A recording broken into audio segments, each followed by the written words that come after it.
Hi everybody, welcome to my new channel, Life with Anxiety.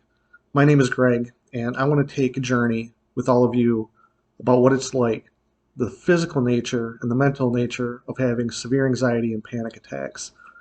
A little bit about my history. I was diagnosed with severe anxiety, panic disorder, PTSD, and depression about 15 years ago after my service in the military. Um, Directly correlated with some things that I experienced and some past traumas while in the service have contributed to my current condition. Over the years, it's progressively gotten worse. I would say in the last 12 months, it's probably really gotten to the most extreme.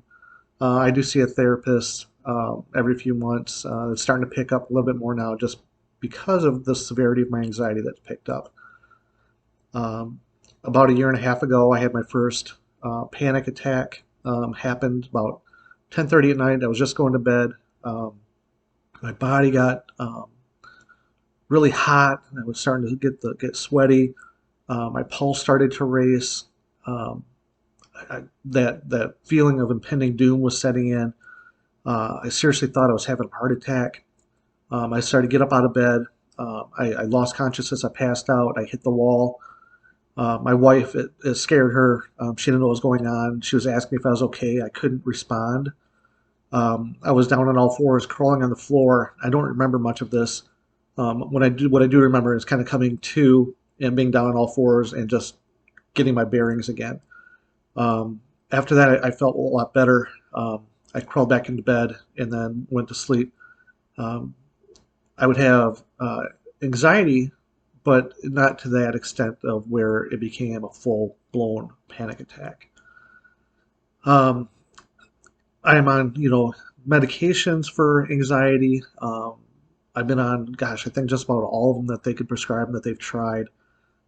They finally got me, I think, on the right, cocktail um, of prescription.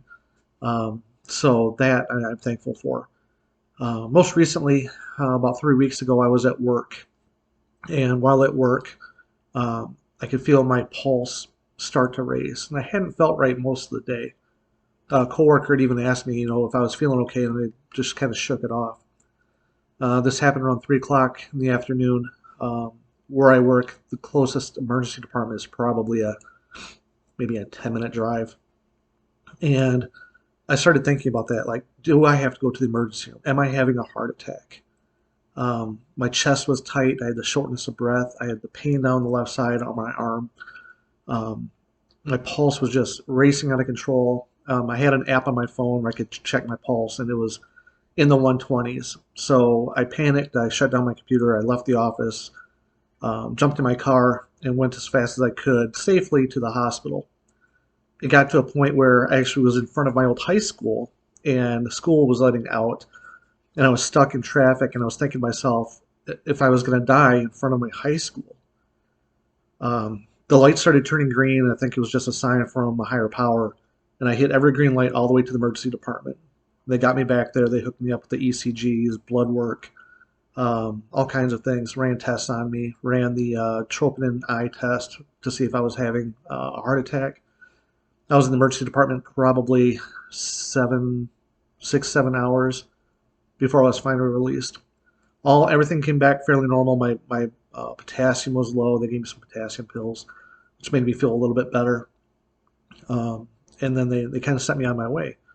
Um, I had high CO2 levels in my blood as well, and I'm not sure if that's just from the hyperventilating, which I'm assuming it was, because they didn't seem overly concerned. So that kind of put me at ease. And then about a week later, I followed up with my primary care at the Veterans Administration of the VA hospital where I live, and they drew some more labs. So my potassium is still low, so they think they have to adjust some medications to address that. But there's no scarier feeling in the world to feel not in control of what's happening to you.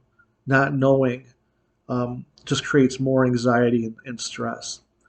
So I want to build this channel, and please subscribe to this channel, and so we can have some good conversation. I love responding to comments. I have another YouTube channel, not directly related to this, but a channel that I use for a coping mechanism to help me with my anxiety, and we'll get into more of that to in other videos.